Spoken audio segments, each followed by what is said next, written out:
मिलने वाले से कोई कह दे जरा, इस तरह याद आने से क्या फायदा। वो लोग एज ए पार्टनर मेरे साथ आए, उनके साथ मेरा बहुत रिश्ता दूर तक नहीं गया। तो लेकिन मैं लकी हूँ कि एज ए दोस्त मेरी ज़िंदगी में बहुत लोग हैं, और आई होप कि एज ए पार्टनर भी कोई मुझे समझने वाला लाइफ में मिलेगा। जोड़े जोड़े नारे यार तो है चढ़े बोना, ए छठी मैया तो है चढ़ई बोना, हे मैया मोरी हाथ ले ले डलरिया, भोरे भोरे यही बोना। नमस्कार, न्यूज 11 के खास कार्यक्रम में स्वागत है। कई बार राजनेताओं से हमारी बातचीत होती है, कई बार ऐसे लोगों से बातचीत होती है जो समाज सेवा से जुड़े होते हैं, लेकिन आज मौका है एक ऐसे व्यक्ति से बात करने की जो भोजपुरी गायकी से संबंध रखती हैं। इनकी खासियत यह है कि ये अपनी शर्तों पर काम करती हैं और इनका नेचर कहीं भी कॉम्प्रोमाइजिंग नेचर नहीं है। जी हाँ, कुछ हद तक आप समझ गए होंगे। हम बातचीत करने वाले हैं भोजपुरी की स्टार गायिका देवी से। मैडम, आपका बहुत स्वागत है न्यूज 11 में। बहुत बहुत शुक्रिया न्यूज 11 को, बहुत बहुत शुक्रिया कि आपने मुझे आमंत्रित किया अपने मंच पे। मैडम, सबसे पहला सवाल यह कि कई लोग देवी को जानते हैं तो सिर्फ एक भोजपुरी गायिका के रूप में, लेकिन मुझे जो जानकारी है पूरा का पूरा बैकग्राउंड आपका एजुकेशनल रहा है। आपके पिताजी फिलॉसफी के प्रोफेसर थे, आपकी माँ बॉटनी पढ़ाती थी, फिर ये शौक कहाँ से आ गया? देखिए, वैसे तो प्रोफेशन वाइज मेरे माता पिता दोनों एजुकेशन से जुड़े प्रोफेसर रहे, लेकिन म्यूजिक हमारे घर में बचपन से ही रहा, और मेरे पिताजी को आर्ट कल्चर से बहुत ज़्यादा दिलचस्पी थी। इवन आपको बताएंगे कि उनकी जो पहली सैलरी मिली तो उन्होंने जो सबसे पहला सामान खरीदा वो खरीदा रिकॉर्ड प्लेयर, जो उस टाइम तवे वाला जो गोल आता था, मूव होता रहता, हाँ मूव होता था। तो मेरे पिताजी काफी ज्यादा साहित्य, फंस जाने पर एक ही गाना रिपीट हाँ, तो मतलब मेरे पापा को म्यूजिक से बहुत ही ज्यादा प्यार था। और जब मेरा जन्म हुआ तो धीरे धीरे जब मैं 5-6 साल की हुई तो ऑटोमेटिक मैं गाने लगी। मतलब मोहल्ले में लोग मेरी आवाज़ सुनते थे, मैं खिड़की पे खड़े होके बहुत तेज आवाज में गाती थी। मतलब मेरी पॉपुलैरिटी मेरे मोहल्ले में भी थी। सब लोग जानते थे कि अगर कोई आवाज आ रही है, कोई गाने की आवाज आ रही है, तो ये जरूर देवी के घर से आ रही होगी। तो इस तरह से फिर स्कूल में मैं आई, तो स्कूल पे भी जब मैं गाती थी तो लोगों को बड़ा अच्छा लगता था। फिर छोटे छोटे जो फंक्शंस होते थे उसमें मेरा डिमांड होने लगा कि नहीं भाई, जो प्रोफेसर साहब की बेटी है उसको बुला के लाओ, बड़ा मतलब रंग जमा देती है, में आवाज है। हाँ। और उसके बाद जैसे कभी स्कूल से निकल के फिर हम लोग जैसे कोई पॉलिटिकल प्रोग्राम है, छपरा की रहने वाली हूँ मैं, तो कोई नेता आ रहे हैं तो चलो देवी को बुलाओ, स्वागत गान गाएगी। तो इस तरह से मतलब इवन बहुत कम एज में भी लोगों ने मुझे काफी सराहा था। और जो आपका नाम है देवी, इस नाम के पीछे का कोई रहस्य है या फिर कोई और रीजन? नहीं, देवी नाम मेरे पापा को अच्छा लगा तो मेरे पिताजी ने ये नाम रखा। बाद में एक संजोग और भी जुड़ गया क्योंकि मेरा जन्म चैत्र रामनवमी में हुआ था। पहला मंच कौन था जहां से आपको लगा कि अब ये एरिया मेरा की शुरुआत होगी यात्रा की? देखिए, एक मुझे अभी भी याद है कि स्कूल की तरफ से मैं सेलेक्ट हुई थी। एक मतलब जिले स्तर पर एक कंपटीशन हो रहा था, तो मैं अपने स्कूल से सेलेक्ट होके गई थी। और छपरा जिला? हाँ, छपरा घर हुआ मेरा। तो हमारे टीचर लेके गए और वहाँ पे जब कंपटीशन हुआ तो सीनियर जूनियर सब मिला के जो हाईएस्ट पॉइंट था वो मुझे मिला था, और मतलब काफी लोगों ने मुझे अप्रिशिएट किया था। मैडम, वो कौन सी गीत थी जिसने आपको स्कूल कंपटीशन में ज्यादा ख्याति दिलाई, ज्यादा अंक मिले, अवार्ड मिला आपको? मैं कोशिश करती हूँ इस गीत को गाने को, बहुत पहले गाया है, लेकिन मुझे गूगल पे ये सॉन्ग मिल गया है तो मैं अपने दर्शकों को सुना देती हूँ। भूलने वाले से कोई कह दे जरा, भूलने वाले से कोई कह दे जरा, इस तरह याद आने से क्या फायदा। जब मेरे दिल की दुनिया बसाते नहीं, जब मेरे दिल की दुनिया बसाते नहीं, फिर ख्यालों में आने से क्या फायदा। भूलने वाले से कोई कह दे जरा, भूलने वाले से कोई कह दे जरा, इस तरह याद आने से क्या फायदा। भूलने वाले से। मैडम ये जब गीत प्रसिद्धि मिली स्कूल में तो आपको लगा होगा कि अब लगता है कि एरिया जम गया, कहीं कभी लगा कि पिताजी की तरफ से कि यहाँ कहाँ जा रही हो, सब लोग प्रोफेसर हैं, इस कौन सा लाइन पकड़ रही हो तुम? जानकारी मिली कि कई ऐसे लोग थे, कई कंपनियां थी जो कि आपको रिकॉर्ड नहीं करना चाहती थी कि पता नहीं कौन सी लड़की है, क्या गाएगी, क्या कुछ होगा। क्या है पूरा अनुभव? देखिए उस टाइम तो सोशल मीडिया था नहीं, जब आज से 20-21 साल पहले मैंने स्टार्ट किया तो उस टाइम क्या होता था कि कंपनियां होती थी, उसमें आपको गाने रिकॉर्ड करने होते थे। तो कंपनियों की मजबूरी होती थी कि भाई जब कोई नया सिंगर होता है तो उनको नहीं पता होता है कि ये सिंगर का गाने हम बेच पाएंगे नहीं बेच पाएंगे, बिजनेस हो पाएगा नहीं, क्योंकि वो लोग बिजनेस ओरिएंटेड होते हैं कोई भी कंपनी वाले जो होते हैं। लेकिन संजोग से मेरा ये पहला एल्बम पूर्वा बयार आया और ये आने के साथ ही लोगों को मेरी आवाज़ इतनी अलग लगी कि ये बहुत ही ज़्यादा हिट हो गया। और उस टाइम में पहला जो एहसास, एक जिसको आप बोल सकते हैं कि स्टारडम का एहसास, मुझे इसी गीत के बाद मिला कि जब मैं रोड पे चलती थी तो लोग मुझे पहचानना शुरू कर दिए, अगर ये तो देवी जा रही है। जहाँ भी जाती थी उस टाइम उतना तो सेल्फी वेल्फी नहीं था, उस समय ऑटोग्राफ होता था, तो लोग मुझसे सिग्नेचर लेते थे। तो मुझे लगता है जो पूर्वा बयार जो मेरा पहला एल्बम था वो मेरा एक टर्निंग पॉइंट जिसको कह सकते हैं वो था। उस पूर्वा बयार की कौन सी गीत ने आपको सबसे ज्यादा प्रसिद्धि दिलाई? वो गीत था, मैं सुना देती हूँ। बही के पुरवारामा बह गईल पछुआ सजनवा रे, बही के पुरवारामा बह गईल पछुआ सजनवा रे, बह गईल शीतल बेयार मोर सजनवा रे, बह गईल शीतल बेयार। सावन में बदरा बरसे सजिया डासावे रामा, सावन में बदरा बरसे सजिया डासावे सजनवा रे, लग गईल रतिया जे नींद मोर सजनवा रे, लग गईल रतिया जे नींद। बहुत बधाई मैडम आपको। और इस गीत के बाद से जो आपके सफर की शुरुआत हुई और आपका एक गाना तो इतना ज़्यादा चर्चित हुआ था प्रेमी प्रेमिकाओं के बीच, वो गाना था कि चोरी चोरी मिलल देखा ठीक नहीं खे, इस तरह से गाना था, बन जा जीवन भर के मीत, लुक छुप के मिले ठीक नहीं खे, छुप छुप के मिलल ठीक नहीं खे। तो वो गीत ने आपको और ज़्यादा प्रसिद्धि दिलाई, सबों की जुबान पर वो गाना आया। जब मैं इस गीत की कुछ मुखड़ों को गा रहा हूँ तो आप समझ सकते हैं। ये तो मेरा सौभाग्य है कि ये भी लगभग इस गाने को भी आए 18-19 साल हो ही गए हैं और आपको अभी तक याद है, ये अपने आप में बड़ी बात है। और या मतलब जैसे पूर्वा बयार के बाद मुझे काफ़ी बड़े बड़े ऑफर्स टी सीरीज़ और बड़ी कंपनियों से आने लगे। उसके बाद से पहले जब मैं गाया करती थी तो मुझे कार्यक्रम के पैसे नहीं मिलते थे, उसके बाद जब मेरा एल्बम हिट हो गया तो लोग मुझे पैसे भी देने लगे, तो लाइफ थोड़ी चेंज हुई। और उसके बाद मैंने बावरिया एक 8 मतलब गानों का एल्बम आया जिसकी आप चर्चा कर रहे हैं, और इसने भी काफ़ी मतलब प्रसिद्धि। बावरिया में एक गीत था कि छुप छुप के मिलल ठीक नहीं के। मैं चाहूँगा कि न्यूज़ 11 के दर्शकों को आप वो गाना सुना दें जिसकी चर्चा मैं कर रहा हूँ। ओ गोरी चोरी चोरी, ओ गोरी चोरी छिपे, ओ गोरी चोरी चोरी मिलल देखा ठीक नहीं खे, हाँ ठीक नहीं खे, ओ बन जा जीवन भर के मीत, ओ बन जा जीवन भर के गीत, लुक छुप के मिलल ठीक नहीं खे हो, छुप छुप के मिलल ठीक नहीं खे।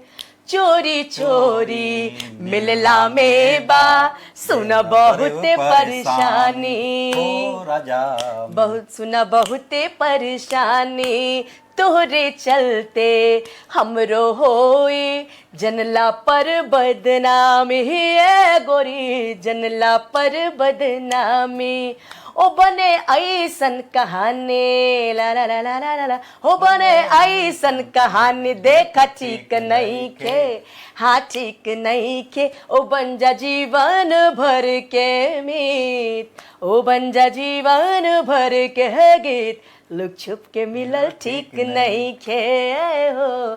देवी जी, एक जो सबसे अहम सवाल है कि भोजपुरी गायक की जब कभी चर्चा होती है एक परसेप्शन बन जाता है, उसमें ऐसे ऐसे शब्द होंगे जो परिवार के साथ नहीं सुन सकते। यदि आप जा रही हैं, आपके साथ आपकी बहन माँ बैठी हुई है, तो ये जो अश्लीलता आ गई है, क्या मानती हैं आप इसको? देखिए, अश्लीलता तो एक अलग फील्ड है, कलाकारी अलग फील्ड है। तो मुझे नहीं लगता है कि इस दोनों का कोई तालमेल है। इस बात को लेकर कभी चिंता होती है कि जिस भोजपुरी को आपने मुकाम दी, जिस भोजपुरी में शारदा सिन्हा जैसी लोग थी, जिस भोजपुरी में विंध्यवासिनी देवी जैसी लोग थी, उस भोजपुरी को कुछ लोग, मैं कुछ लोग का ही नाम लूंगा, कि जो मन में आया, जो जुबान पे आया गा दिया, सोशल मीडिया पर डाल दिया, एक इमेज बहुत खराब होता है। और मुझे लगता है कि भोजपुरी सिंगर्स की वजह से पूरे बिहार की मतलब बाहर के स्टेट में बिहार की बहुत बदनामी हुई है। और ये बहुत दुखद है क्योंकि भोजपुरी बहुत रिच लैंग्वेज है। और मैं बताऊं कि भोजपुरी में जो उसके परंपरा वाले गाने हैं, या फिर भिखारी ठाकुर जी, महेंद्र मिश्र जी, मिथिला में विद्यापति जी, इन लोग की रचना सुनेगा तो आपकी आंखों में आंसू आ जाएंगे, क्योंकि वो इतना उच्च कोटि का मतलब लिरिक्स है। लेकिन आज जो ये सब सिंगर्स हैं, मतलब ये काफ़ी खेद है, क्योंकि मैं भी बिहार से हूँ।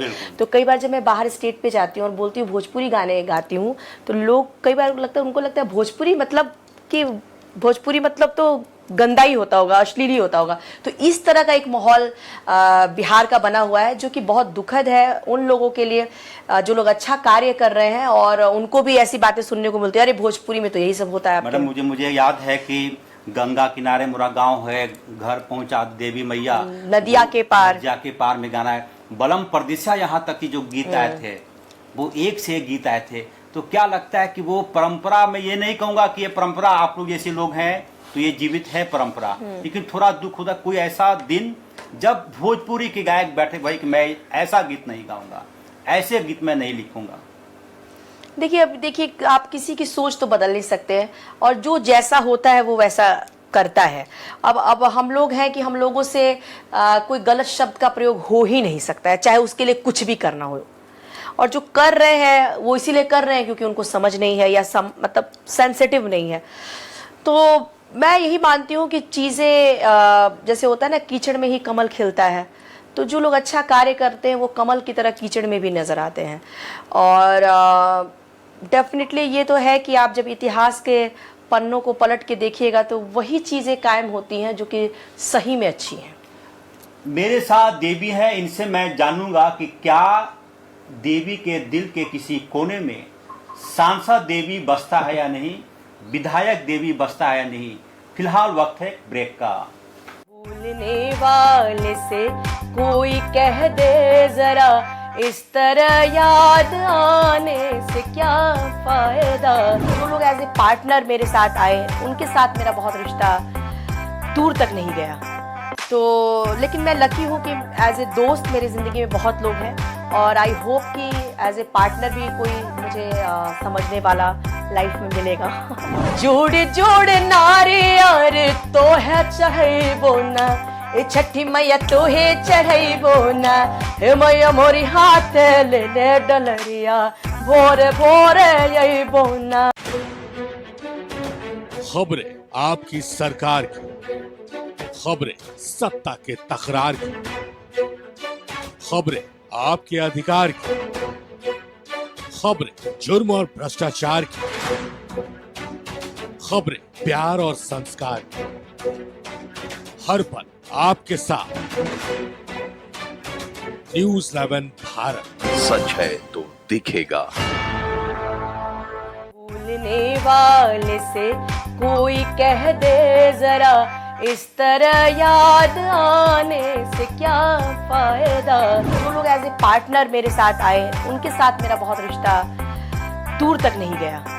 तो लेकिन मैं लकी हूँ कि एज ए दोस्त मेरी ज़िंदगी में बहुत लोग हैं, और आई होप कि एज ए पार्टनर भी कोई मुझे समझने वाला लाइफ में मिलेगा।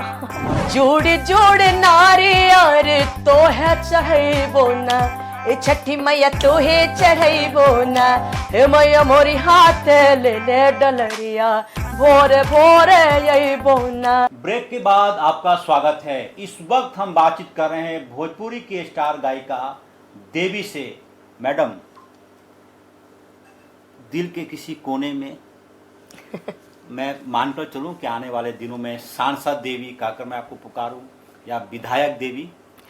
देखिए, मैं ये चाहती हूँ कि लोग मुझे गायिका के रूप में ही जाने, क्योंकि हर व्यक्ति की एक अपनी कुछ पार्टिकुलर खासियत होती है। तो मुझे लगता है कि लोगों ने मुझे जो इतना प्यार और सम्मान दिया है वो गायकी के लिए दिया है। किसी कोई परहेज जैसा कोई चीज तो है नहीं आपको? नहीं, परहेज तो नहीं है। और कभी कभी देखिए, एज ए जनता मुझे फील होता है कि जो जिस तरह से लोग नेता कार्य कर रहे हैं, अपने काम को सही ढंग से नहीं कर रहे हैं, भ्रष्टाचार कर रहे हैं, तो मुझे कई बार ऐसा फील होता है कि अगर मैं पॉलिटिक्स में भी जाऊंगी तो आई थिंक कि मैं कुछ अच्छा ही करूंगी। क्या हाँ। कुछ आने वाले दिनों में ऐसे कौन से गाने हैं जो हमारे दर्शकों को आप सुनाना चाहेंगे? हाँ बिल्कुल, एक मेरा गीत आया है का करे जाला बजरिया। ये थोड़ा फनी सा सॉन्ग है, जी। क्योंकि आपकी भी शादी हो ही गई होगी। बिल्कुल। तो देखिए, जो भी शादीशुदा लोग हैं उनकी कुछ कुछ परेशानियां आपस में होती हैं। तो पत्नियों को बड़ा कई बार अपने पतियों पे बहुत डाउट होता है कि भाई ये क्या कर रहे हैं, कहाँ जा रहे हैं। तो उस पे एक गीत है, मैं अपने दर्शकों को सुना देती हूँ। करे के नहीं खे जब तो है नौकरिया, हाँ हाँ नौकरिया, हो नौकरिया, बला मजे का करे जाला बहरिया, बला मजे का करे जाला बहरिया। करे के नहीं खे जब तो है नौकरिया, हाँ हाँ नौकरिया, हो नौकरिया, बला मजे का करे जाला बहरिया, बला मजे का करे जाला बहरिया। आदत खराब तोहर हो गईल बसूला, हमरा और सौतिन में से एगो के चूला। आदत खराब तोहर हो गईल बसूला, हमरा और सौतिन में से एगो के चूला। किकरा से लड़ल बा तोहर नजरिया, हाँ हाँ नजरिया, हो नजरिया, बला मजे का करे जाला बहरिया, बला मजे का करे जाला बहरिया। करे के नहीं खे जब तो है नौकरिया, हाँ हाँ नौकरिया, हो नौकरिया, बला मजे का करे जाला बहरिया, बला मजे का करे जाला बहरिया। जो गाना है सनम राजधानी पकड़ के आ जाइयो आ जाइयो, ये कब गाई थी और क्या अंदाज था, क्या उसकी बाद आउटपुट रहा आपके लिए? नहीं, ये एक सॉन्ग बहुत ही ज़्यादा हिट हुआ था। पूर्वा बयार के बाद मुझे टी सीरीज ने तुरंत मुझे ऑफर किया, क्योंकि मेरे गाने ने करोड़ों का बिजनेस उस जमाने में किया था। तो टी सीरीज किस ईयर की बात है ये 2003 की बात है। 2003 में। हाँ। करोड़ों का बीज का मतलब अभी क्या हो गया? काफी मतलब बहुत ज़्यादा चला था ये। तो टी सीरीज ने हमें इनवाइट किया, उसके बाद तुरंत फिर हम लोग उस समय 8 गाने का एल्बम बनता था। फिर गाने हम लोगों ने निकालना शुरू किया। फिर ये संतोष पुरी जी जो राइटर हैं उनसे मुलाकात, उन्होंने ये गाना लिखा और इसको मैंने गाया। और उसके बाद ये भी गाना पूर्वा बयार के बाद ये भी बहुत ज़्यादा हिट हुआ। सनम राजधानी पकड़ के आ जाइयो। जी मैडम। जब आए होली दिवाले तू ले आयो चुनरी लाले, चुनरी ना लइयो तो ना लइयो, सजन राजधानी पकड़ के आ जाइयो आ जाइयो आ जाइयो, सजन राजधानी पकड़ के आ जाइयो आ जाइयो आ जाइयो। ले लो कागज ले लो कलम, लिख दो अपना पता बलम, जाके जल्दी से आओगे, खाओ पहले मेरी कसम, किया तन मन है तुझ पे अर्पण, लियो भूल न जाइयो कंगन, कंगन ना लियो तो ना लियो, सजन राजधानी पकड़ के आ जाइयो आ जाइयो आ जाइयो। एक और गीत आपकी काफी यारा बो यारा मैं गाकर ही आपको लगता होगा कि ये कौन सा एंकर पत्रकार बैठा नहीं, है, बहुत अच्छा लग जो रहा है। मेरे ही गीत को उसी टोन में गा के हमसे सवाल नहीं, कर रहा इससे है। ये पता वो चल रहा गीत था यारा बो यारा मिलना दोबारा, ऐसे करके वो गीत। यारा ओ यारा तेरी अदाओं ने मारा। तेरी अदाओं ने मारा। लेकिन बहुत अच्छा लग रहा है क्योंकि आप इतने मूड में नज़र आ रहे हैं, ऐसा बहुत रेयरली होता है। और मुझे भी काफ़ी अच्छा लग रहा है कि आप सिर्फ पत्रकार नहीं है बल्कि मेरे बहुत बड़े फ़ैन भी हैं। बिल्कुल, क्योंकि जिस तरह से आप गानों पे रिसर्च आपने किया है और आपके तो सब गाने आपको लाइन बाय लाइन याद है, तो ये मेरा सौभाग्य है। तो आइए जो आपकी फरमाइश है वो सुना देते हैं। यारा ओ यारा तेरी अदाओं ने मारा, यारा ओ यारा तेरी अदाओं ने मारा, बिन तेरे हम कैसे रहे, बिन तेरे हम कैसे रहे, जीना है मुश्किल हमारा, यारा ओ यारा तेरी अदाओं ने मारा। मैडम, आपको देखकर कई लड़कियां भोजपुरी गायक बनना चाहती होंगी, कई लड़कियां चाहती होंगी कि फिल्मों में आए। आपके सामने भी फिल्मों में आने का मौका मिला होगा और एक जानकारी मिली है कि संभवतः बॉलीवुड के लिए भी आप एक बार कुछ गाई हैं या फिर आपने अभिनय किया था। क्या है वो पूरी कहानी क्या है?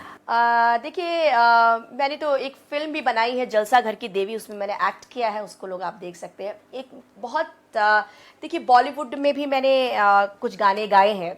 एक फिल्म आई थी थैंक यू, अक्षय कुमार की, और उसमें मल्लिका शेरावत वगैरह थी। तो मेरा एक सॉन्ग आया था रज़िया गुंडों में फंस गई। इसका 2 वर्जन था, एक रिमिक्स वर्जन और इसका एक नॉर्मल वर्जन था। जो रिमिक्स वर्जन था मैं और एक मास्टर सलीम है पंजाब के सिंगर, हम दोनों ने गाया था। तो ये थोड़ा सा मुझे हर्ट हुआ। आज भी लोग कहते हैं आपकी आवाज आपकी ब्रांड है, कोई नाम दे ना दे मैं ये समझता हूँ। हाँ, लेकिन ये मतलब मुझे लगा कि ये गलत है। और जैसे आप बता दें ना, हर इंडस्ट्री में बहुत लोग आपके पैर को खींचना चाहते हैं। तो जब आप कोई कार्य करें उसका क्रेडिट आपको ना मिले तो I think it's very wrong. और आज मैं अगर अरिजीत सिंह जी और प्रीतम जी अगर सुन रहा होंगे तो मैं उनसे ये कहना चाहूँगी कि आपने मुझे गवाया, इसके लिए शुक्रिया, लेकिन आपने नाम नहीं दिया, इसका दुख है मुझे।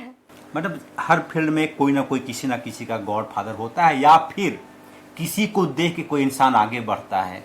आपके जीवन में आई थिंक कि मेरे पिताजी को मैं उसका श्रेय देती हूँ कि उन्होंने मेरा बहुत साथ दिया मेरी पूरी ज़िंदगी में। उनका मैं क्या बोलूँ, मैं ग्रेटफुल हूँ और बहुत मैं अपने आप को लकी मानती हूँ कि मेरे पिताजी मेरी ज़िंदगी में आए, कि ना सिर्फ मेरे कैरियर में बल्कि मेरे जीवन में उनका बहुत ज़्यादा महत्व है। तो पिताजी को आप ज़्यादा ये मानती हैं कि आपको वो पिता ही नहीं बल्कि गॉडफादर भी हैं? जी हाँ, जी हाँ। और इसी से जुड़ा एक सवाल है कि कई लोग ये जानना चाहते हैं कि आपके दिलों में कोई बसा कि नहीं अभी तक? देखिए, मैं ये बताऊंगी कि मेरे दोस्ती बहुत अच्छे लोगों से है। अभी हम लोग जिनके घर पे हैं वो भी मेरे बहुत करीबी हैं। के सहाय जी, उनकी मिसेस। आपसे मिलके मुझे बहुत अच्छा लगा और बहुत सारे लोगों के मैं दिल में हूँ, मेरे दिल में भी कुछ आप जैसे लोग हैं। हाँ, लेकिन अनफॉर्चुनेटली मेरी ज़िंदगी में मैं यही बोलूँगी कि जो लोग एज ए पार्टनर मेरे साथ आए उनके साथ मेरा बहुत रिश्ता दूर तक नहीं गया। तो लेकिन मैं लकी हूँ कि एज ए दोस्त मेरी ज़िंदगी में बहुत लोग हैं और आई होप कि एज ए पार्टनर भी कोई मुझे समझने वाला लाइफ में मिलेगा। देवी ने ऋषिकेश में एक आश्रम बना रखा है। उस आश्रम में ऐसे लोग जो ऋषिकेश घूमना चाहते हैं, पैसे नहीं होते बड़े होटलों में ठहरने के लिए, गेस्ट हाउस में ठहरने के लिए 11 रुपया दीजिए, 51 रुपया दीजिए, आप देवी के गेस्ट हाउस में ठहर सकते हैं। मैडम, ये जो ऋषिकेश वाला मामला आया, आप छपरा की छपरा आपका घर, सिवान में जन्म लिया, फिर ऋषिकेश क्या? देखिए, ऋषिकेश हम लोग बचपन से जाते रहे तो हम लोग को बड़ा अच्छा लगता था। वहाँ पे एक तो माहौल बहुत अच्छा है, पहाड़ है, नदियाँ हैं, और दूसरा वहाँ क्राइम रेट बहुत कम है। मतलब क्राइम आपको जनरली नहीं सुनाई देगा। देवी, यदि आप भोजपुरी गायिका नहीं होती तो क्या होती? वो तो पता नहीं क्या होती। लेकिन मुझे ऐसा लगता है कि जो मेरी पर्सनालिटी है वो पब्लिक से काफ़ी रिलेटेड है। तो मैं कुछ ऐसा ही कार्य कर रही होती जहाँ पे मुझे पब्लिक से इंटरेक्शन होता रहता है। कि मुझे लोगों से मिलना अच्छा लगता है। अच्छा लगता है। हाँ। और मेरे पास आपके गानों की एक लंबी सूची है। कुएं का ठंडा पानी, मिलल किना अंतरदेशी लिफाफा, ये सब कहाँ से आ जाता है मन में ऐसी सी गीतें? देखिए, ये तो सही बात है कि कहीं ना कहीं इसमें मेरे पूरी फैमिली का बहुत योगदान है। हम लोग गाना पूरी फैमिली सेलेक्ट करते हैं। मतलब मेरे पापा भी काफ़ी इंटरेस्टेड हैं, मतलब उनको मेरे कार्यों में बड़ा इंटरेस्ट आता है। तो हम लोग उस टाइम आए थे तो हम लोग टीन एज में ही आ गए थे, बहुत कम उम्र थी मेरी। तो मेरे पापा, नहीं तुमको ये गाना गाना चाहिए, नहीं थोड़ा ऐसे करो वैसे करो। मैडम, एक गाना है कुएं का ठंडा पानी, मुझे लगता है कि अब क्या है वो पूरा गीत गुनगुना दिए लोगों के लिए। कुएं का ठंडा पानी पीपल की छाव रे, रुक जाओ परदेसी आज मोरा गाँव रे। कुएं का ठंडा पानी पीपल की छाव रे, रुक जाओ परदेसी आज मोरा गाँव रे।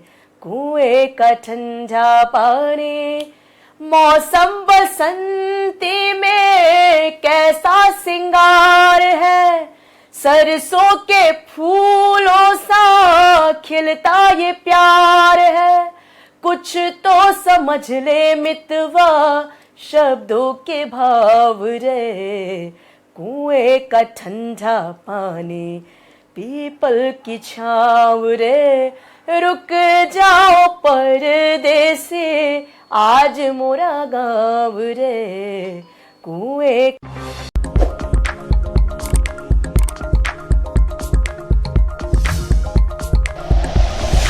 Like and share videos, subscribe करें हमारा चैनल और प्रेस करें बेल आइकॉन। न्यूज़ 11 भारत, सच है तो दिखेगा।